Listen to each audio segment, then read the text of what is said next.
So, welcome all back to the States of Change Learning Festival. It's great to see both familiar faces and new faces in the session on leadership, or the future of leadership, to be more accurate. And it's hard to really find both a better timing for this, I think, both because we've already in the previous sessions in the festival touched upon leadership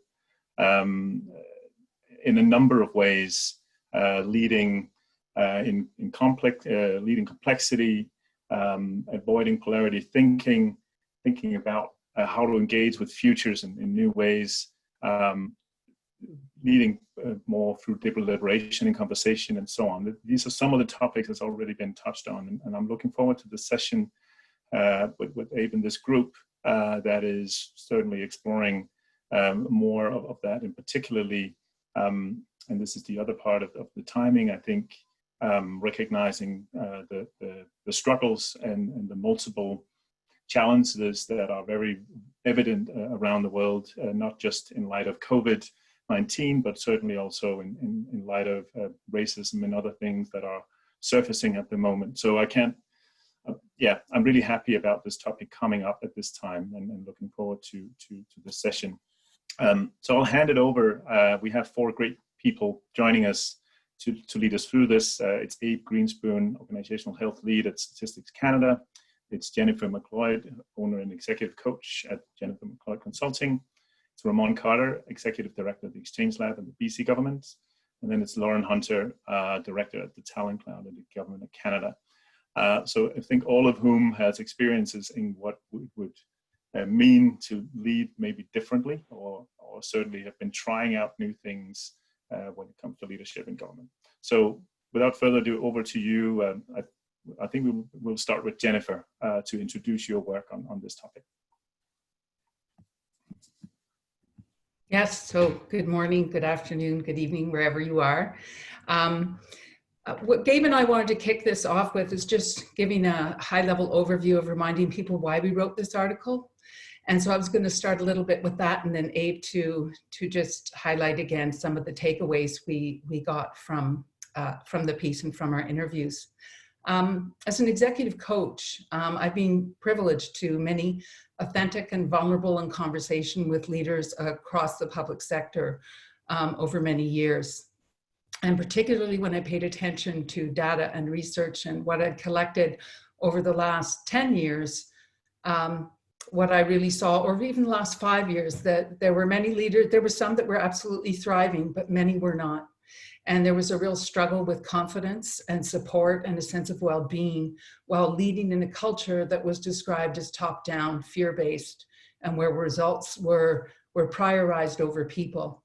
And a lot of burnout, mental health stretched, mental health surveys often quite dire, yet people stayed, and it was at a cost. So I felt it personally draining listening to all these stories, and at times when I really wanted to look for some optimism. And it was then that I saw Abe giving on YouTube a speech, and he was in Brazil, around the future of leadership, and what just screamed out at me was hope. And I reached out to Abe and said, let's write something about what's possible and what's hopeful instead of looking at what's wrong, and let's see what emerges. So that was the impetus as going into this. And Abe, I'll pass it over to you for a little bit of what we took away. Thanks, Jen. Hi, everybody. Nice to see you, some of you. I'd love to see more faces if anyone else feels like turning on their camera. Don't be shy, because this would be great as like an intimate conversation where we actually see each other and kind of sit around sharing thoughts and ideas, almost like we're at a little party together. So feel free to turn on your video and join if that's accessible to you.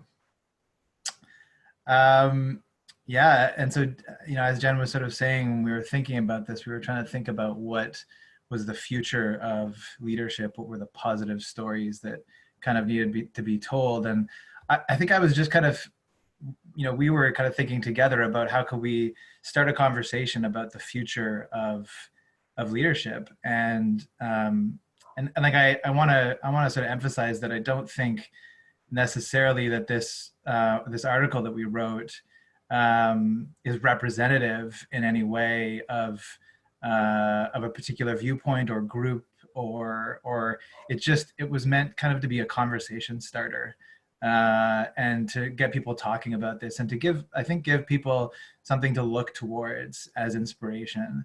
We handpicked the people. It was a group of 6 people, and so it's hardly rigorously chosen in any way, and so I wouldn't try to pass it off as rigorous research, but we felt like there was this interesting signal coming from somewhere about the sort of behaviors and attitudes and approaches people were taking to their work inside the public service, represented by the people we interviewed and others that we even didn't have the chance to interview.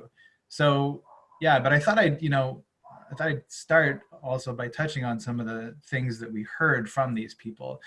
And so our intention here today is to stir up some conversation a little bit and get your reactions and get your thoughts. And some of the things that we heard leadership as sort of a system change, and the fact that we would actually need changes in the system itself. And so this is talking about changes to the rules and goals of the system, and that it would be hard to actually expect individuals inside the organization to influence large-scale change in behaviors, and that some of that does come from the system. And it's a balance between the two. And thinking about the performance management system, which was mentioned in the article, Lauren talked about it a little bit, and thinking about that we need to see some of those changes as much as we need people to be the catalyst for change. And so that how that happens together, I know is a hot debate, but it was something we were thinking about. We thought about the fact, or we heard about from the people interviewed, that the design of organizations actually prevents collaboration, cooperation, engagement, support across teams, across organizations. That the design, the way that we're actually structured, the way organizations are structured, makes that really difficult. And that there is this mechanical or mechanistic idea of organizations that works against horizontal collaboration. We heard a lot about, the hierarchy and the impact that has on people, and that there's an innate kind of humanity kind of instinct to group together, to collaborate with each other, to work together, and that our organizations are actually stifling some of that. And then we heard things like the new leadership paradigm being one about humility, vulnerability, fear and courage, people embracing differences, embracing debate and dissension as ways to influence change or make space for change. We heard people encouraging innovation and learning, allowing for failure, looking inside themselves to understand their own biases and limiting beliefs. These are some of the behaviors that we saw and we wrote about in the article, we heard about from the people that we interview. And we sort of wanted to point to these behaviors, these ways of working, this paradigm for leadership as something that might be giving us a signal about what might happen for the future. So I'll leave it there as like a sort of a prompt, and then I'll turn it back over to Jesper, who can lead us through some of the questions that we thought we'd pose today, have the panelists talk about them a little bit, respond to them, and then we could go into breakout groups. So I'll turn it over to you, Jesper. Thanks.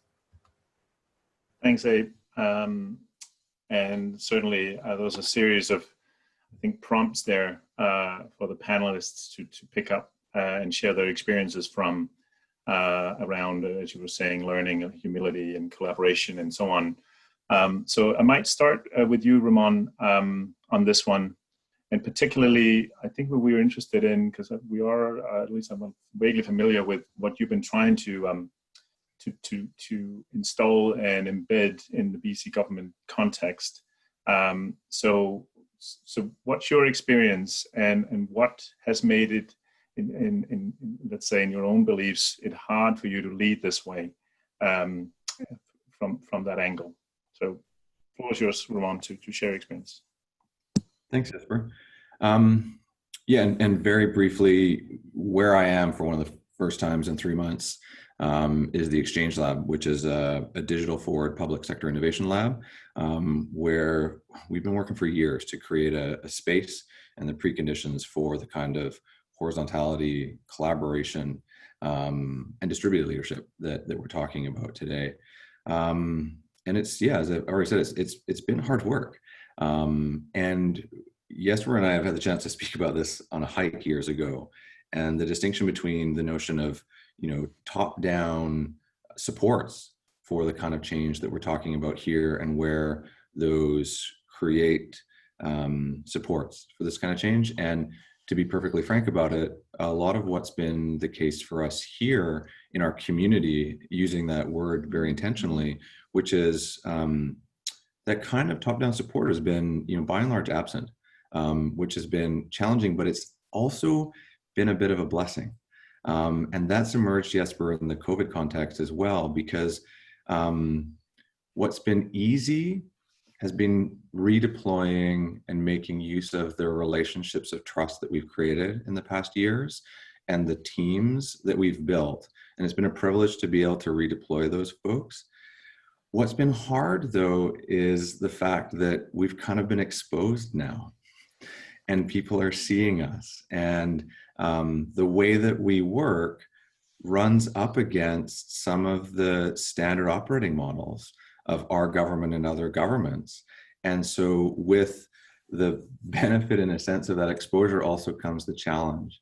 And I think that ultimately speaking, when I reflect on what's hard is the fact that I think we all need to reflect on why the system is how it is, and why individuals within the system are how they are. And that it's not, we often talk about changing people and changing senior leaders. I think we need to shift that model, Jesper. And I do think, in picking up on something Abe said, and perhaps somewhat contradictorily, I think that we need to focus on our individual selves and our opportunity to express individually and collectively the change that we're wishing to see here. Because, with the work that we've been doing in the past 3 months, as I say, it's proven really challenging for some of our senior leaders, and that they've wanted to take greater control over what we're seeking to do here, which slows us down and which is antithetical to the way that we typically work. And I've found that personally challenging, Jesper. And I've had to do a lot of reflection, and the place that I get to is understanding why my senior leaders operate the way they do, that they're a product, yes, of the system, but they're also a product of the fact that their jobs are incredibly hard. There's so much consequential outcomes that attach to their work. There's so much risk, and by extension, naturally, human anxiety. And so the challenge has been showing up with compassion and understanding those folks and how and why they're showing up, and how I can continue to seek to model, try to model something different, and bring together that broader community, including those senior leaders, into a shared understanding of the kind of change that I think we all on this call understand we need, especially today. Great, thanks, Rumon. So lots to pick on there, and particularly curious about how that relationship between self-development, or sort of recognition of the self versus kind of the organizational development, but maybe something to be picked up on also in the groups in the discussion afterwards. Let me pass it over to you, Lauren, to hear your experience, particularly also, I guess we're interested in both in the context you've been leading in, what's been difficult, but also what's been possible, I guess, taking some of the prompts from Abe's intro. Okay, cool. Can you guys hear me okay? Yeah. Awesome. So my journey, and I would say also the journey with my team, because we're all a group of individuals that have a very, very high risk tolerance. We're a bit of an anomaly in the system. But when I look back on the years I've spent in government, that theme has been consistent. I'm a bit of a divisive figure, I think, in government, because I have a very wide appetite for risk taking and building future forward. And not everyone shares that vision. And over the years too, I've also struggled a lot to recognize why, when there's data present, and when there's a pressing need from outside, and when we're seeing external organizations move faster, why some of these data points just aren't landing with more resonance with senior leaders. Well, not, and I won't say the very top, because I think the very top usually gets the big vision, but there's a sort of associate deputy minister down to sort of the executive level. There's sort of 3 or 4 layers in there where the calculations of what's worth doing, it didn't really match where my head was at for a really long time. And I think, so kind of answering your questions in reverse order, but that really led to a lot of struggles for me. And one of the things that I've actually been trying recently, and I'll let you know if anyone's interested in a year from now, if this has made any progress, is that I think that over the years, I've tried to push a very bold vision, because I recognize that it will take 5, 6, 8 years to change a system. So we have to start now, because there are all these incremental steps. So I start saying, 10 years from now or 5 years from now, we really need to be way over here. And people just go, oh my gosh, we just can't even think about that. So one of the things I've been experimenting with a little bit is making micro steps instead. So just not even like that future is too far away, a much closer future, and trying to talk people into that. But I've been thinking also a little bit about how we kind of got to this stage in terms of big systems. Like the area of behavioral psychology in management space, particularly studying public sector, is actually not that new. It's only a couple of decades old. So I started reading back some of the older stuff from like the 80s and the 90s, when the management culture there was sort of thinking about what are the big questions and how do we get here? Because a lot of the people we have now came up in that culture 20 years ago. And really it was a culture of, if you managed well, you got handed a bigger team. And if that didn't blow up, you got handed a bigger team. So by managing, by keeping stability, you got to grow your empire, and it was a stable empire.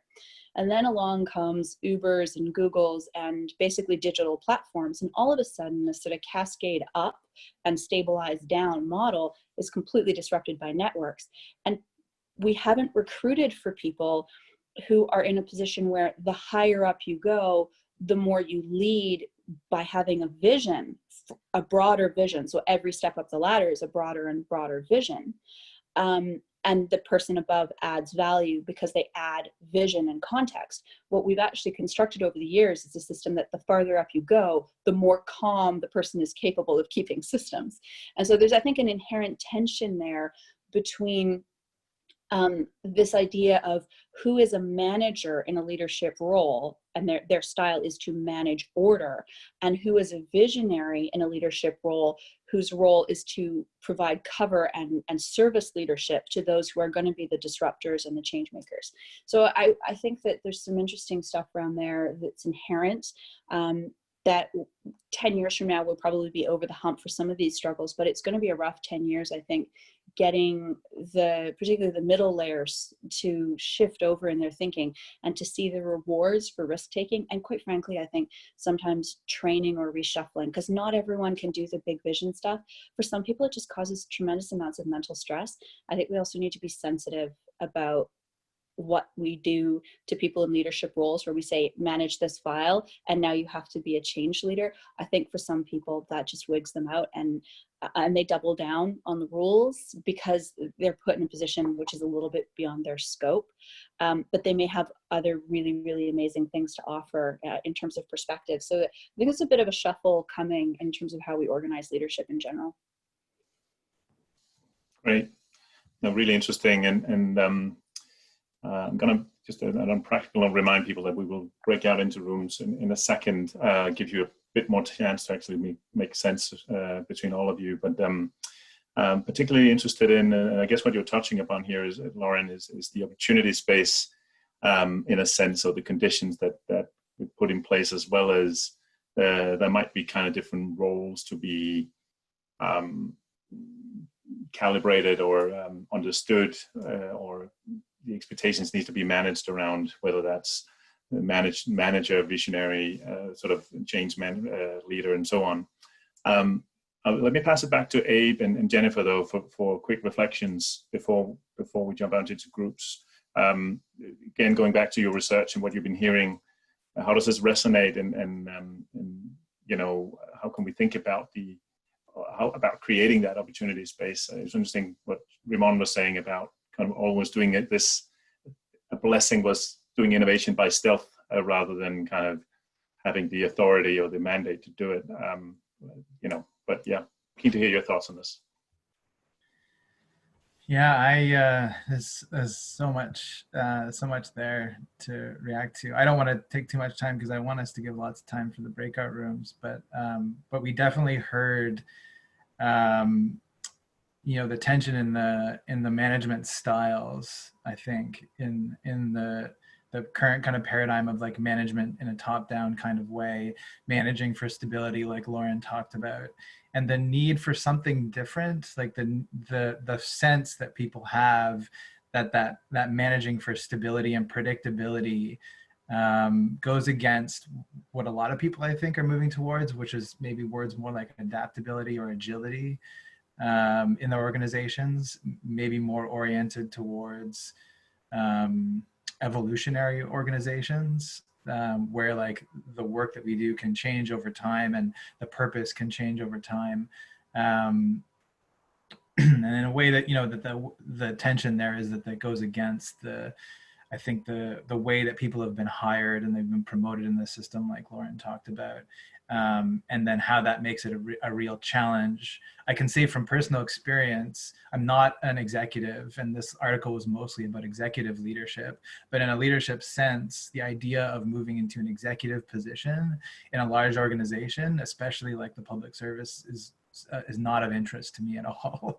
And that might change over time, but the way that I see people operating and being asked to operate in those positions generally, it doesn't appeal to me because it doesn't represent that vision of leadership that I'm really looking for. So just, that's been my personal conflict, I guess, is that who wants to move into those positions when you hear some of the stories that you hear, and it's exciting to see this kind of emergent leadership where people are talking about conflict and failure and agility and evolutionary organizations, and that conversation is coming up, and that's exciting, and I do want to be part of that. But there's too much tension, I feel, in the system at the levels as you move up inside the organization. So I don't know, Jen, what do you think? Unmute myself. So you asked Jesper about sort of also reflections on what was said by Lauren and Rumon.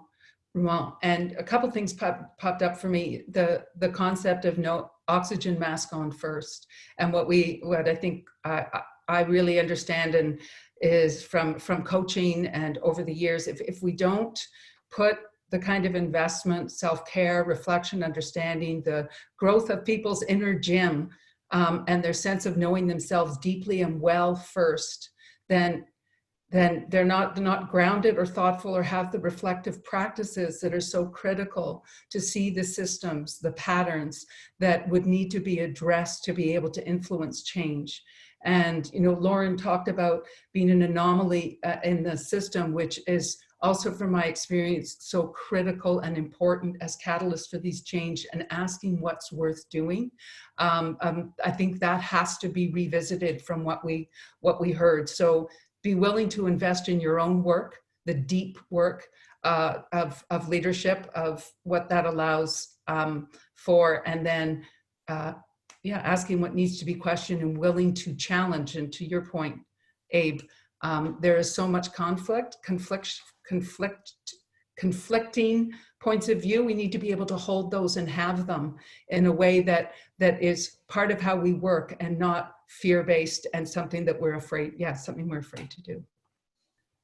So I'll just end there. Great, thanks, Jennifer and Abe.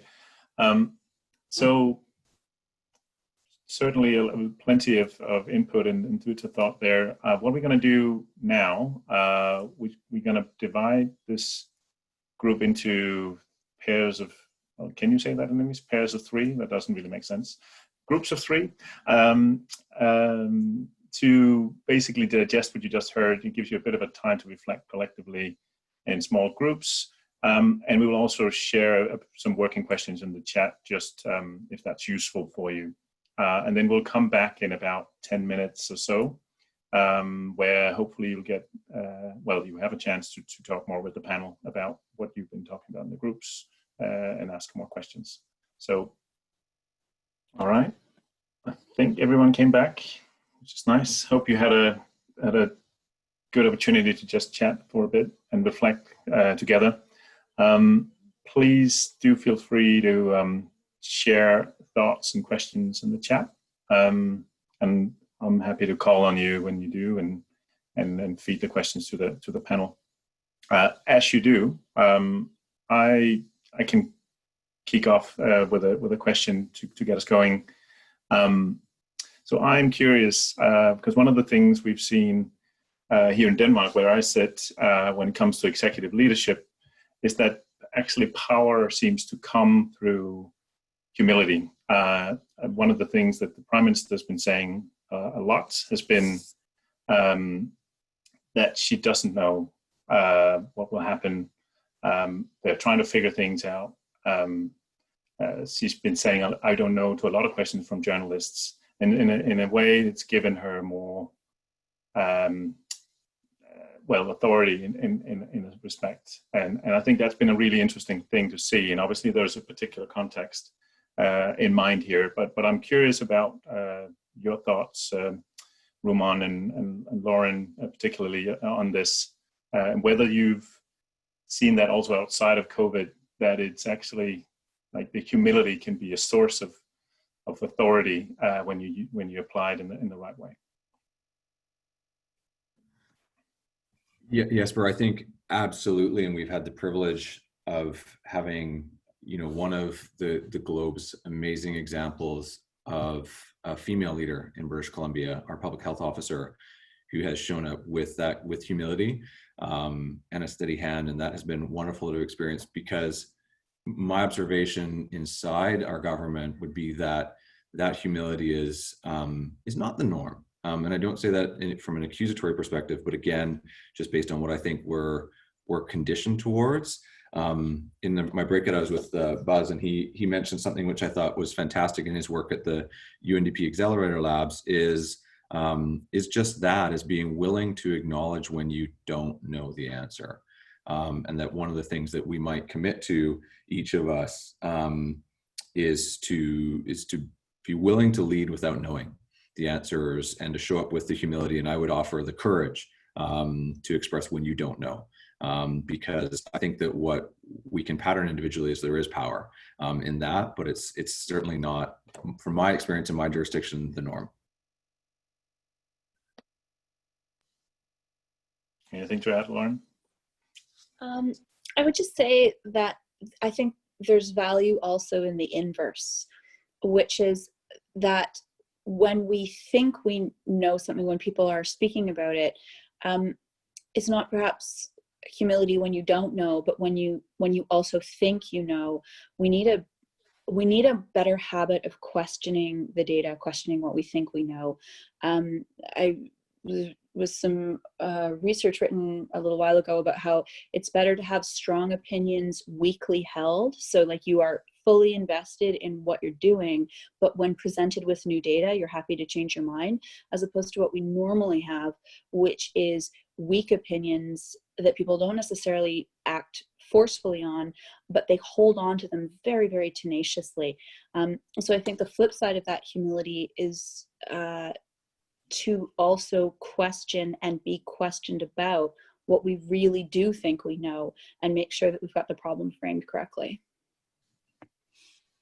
Yes, and thanks for that. I think actually Tracy might have a really relevant follow-up to that, which you're talking about navigating inclusion and diversity when we can't even agree on what the facts is. Do you want to just elaborate on that, Tracy, and ask a question? Sure. Well, it actually came out of a conversation with Lauren, who just spoke. Right. So she put this question forward that really stumped me, and I didn't know, my response was, I don't know. Because to be able to make good decisions, we need to be looking at the same data, but that's becoming less and less available to us. as we segment, our sources. So that was a really tough question to consider. And being able to navigate the difference between interpretation and directly observable data and facts is so key for engaging in productive conversations. So often I work in a conflict management office, and we humans often go around and around our interpretations, and we're not talking enough about what we're actually looking at and what we see. So that was a big one. I'm going to open that up to the floor if anyone has thoughts on that one. To jump in. So otherwise, we'll hold that as a dilemma for now. I think something that jumps to me is that knowing the difference between alignment versus agreement. So we can be aligned, so everyone knows what our goals are, what we want out of this thing, but it doesn't mean we agree on how we're going to do it. So I think getting alignment is so crucial to start. All right. Great, thanks, Todd. Abe, Jennifer, comments from your side? I was just going to say, some of the words that have been spoken here and were spoken in our group as well, is that transparency, that courage, that authenticity, and to be different, and to know and to not know. And again, going back like a broken record, watching this work being done over 30 years and organizations paying more attention to it, you have to develop the capacity of people, not just leaders, to truly know who they are and be grounded and where they come from and where they trigger and where they don't. Because when we know ourselves truly that way and we've worked on it, then we can be courageous and transparent and know and not know and be different without blame or fear. Great. Thank you.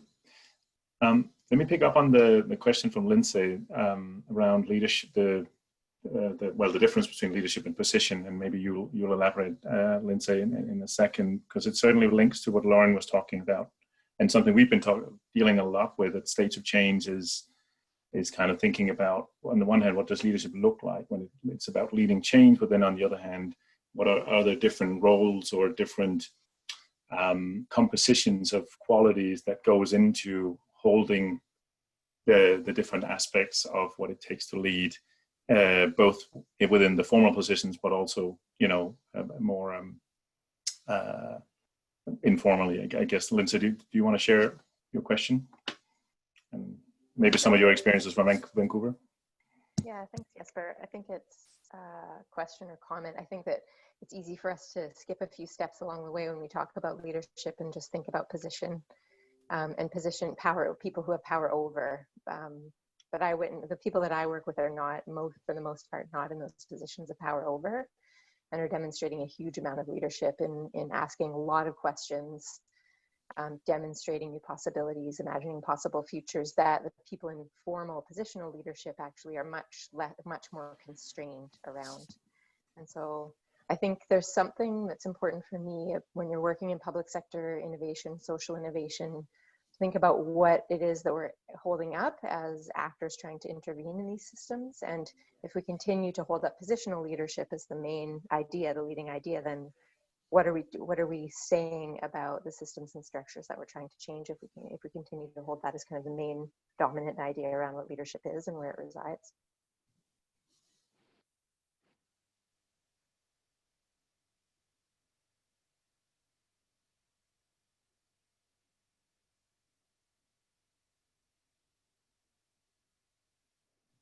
Anyone?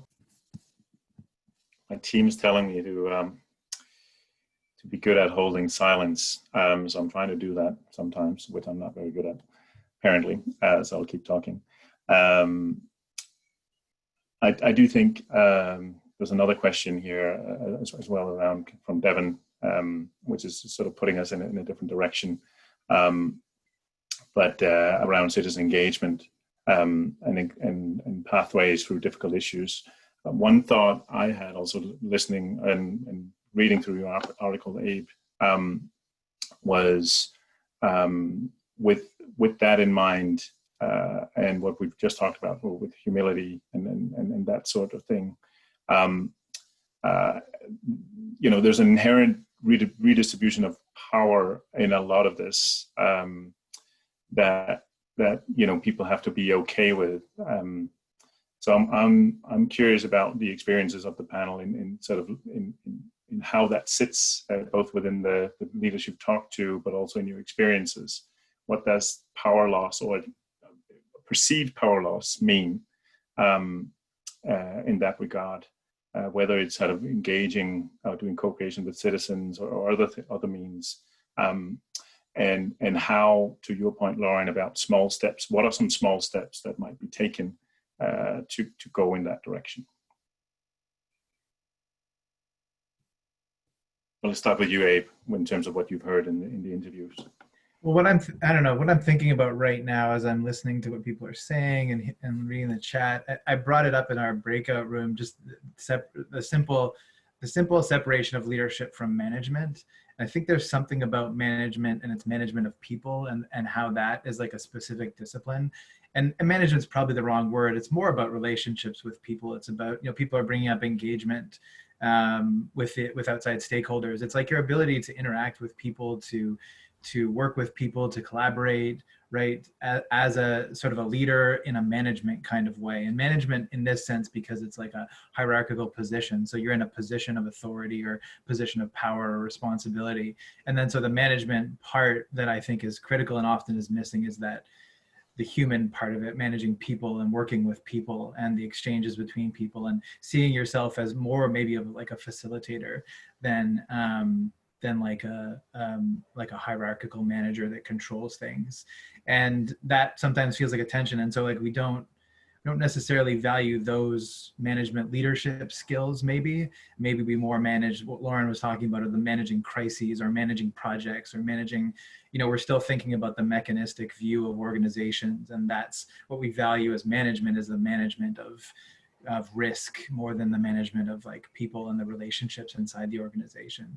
I keep thinking that's sort of what's missing. And I like to separate out leadership and management, because I think it's often confused when we call people in high level management positions leaders automatically. And like, they're certainly not all leaders. They are not all leaders. They're all managers because they've been put into management positions. But I think there's a distinction there to be made that maybe breaks that apart a little bit, that I think is really useful. And I would just add one thing. I think that if we're going to progress, and this is part of what we heard, but if we're going to progress to collectively, as how do we collectively move results or move forward or work with people in systems, we're going to have to redefine what that success looks like and what results are then. And I think that's a large part of what came out of the articles as well. Rethinking what we're trying to get to and how we're getting there, because it was defined so long ago and we're still running that system. Lauren, I'm curious about the small steps you were mentioning on this. Sorry, well, interrupting. I'm never good at small steps. I'm still practicing small steps. I tend to think big steps, but I'm going to throw one out there because we're wrapping up. Just to throw out an idea that Abe just sparked there. If management used to be that you were the boss and you made the call and you told the people what to do and you organized all the people, and now there's this sort of visionary component, which is leadership. And then Abe was talking about, well, management, do we even really call it management? Maybe that's just, maybe you're a facilitator, maybe you're, the wrangler. Maybe what we're seeing is actually the start of the end of management in a discipline in the traditional way that we've known it. Maybe the role of the manager 20 years from now will disappear completely. And what we'll have instead is people who are really good at thinking big and setting vision, and people who facilitate teams and teams that build in a sort of problem-solving, agile way. And if that's the way we're trending, and we have an incentive structure and a hierarchy really based around the backbone of managers in a traditional way, I think there's some very challenging, interesting, deep thinking to be done there. But anyway, it's just a crazy idea for the day. Thanks for that. Certainly sparked my curiosity. Rumon, I'm going to let you have the final word in the session. Wow. Okay. I think maybe what I'll say then is to riff off of another thing that Lauren said, which was self-describing as an anomaly within the system. And with gentleness, I used to self-describe as the same way. I had somebody challenge me about it one time, suggesting that from my perspective, there was like an ego in that, which I rejected that sense. But reflecting on it, I've shifted to deciding that I want to not be anomalous in our government systems. I want to be part of creating through modeling, leading from wherever we are to changing the behaviors and changing the systems such that we all fit in. And such that we co-create together governments and systems where we fit and where people like us are supported to lead from those positions. And I would suggest that for each of us, we have power. If we are in, junior executive positions or positions in any place in the organization, anytime we manage, we have power, still, right or wrong. And we certainly, in this distributed networked world, we have the opportunity to share our voice, to connect, and in aggregate, an individual and an aggregate to lead. And that, if offered the final word, that would be my offering then, is to recognize the power that we all have available to us, which starts with belief, extends to modeling, and then from there extends to sharing space and learning with others that are around us, such that we might in aggregate create a movement towards change. It's hard to find a better outro for this conversation. Thanks, Rumon. And thank you all, the whole panel for joining this and all of the participants. It was a really nice way of kind of giving a prompt for the States of Change Festival, because obviously leadership is such a broad agenda that this will be touched upon in many of the sessions to come. And what we hope to do is really to build on what's been kind of shared here and hopefully get to a more firm ground by the end of the 3 weeks. So I'll encourage you to kind of look for the program and see there are other opportunities to build on what we talked about today. But for now, I want to thank you all for joining.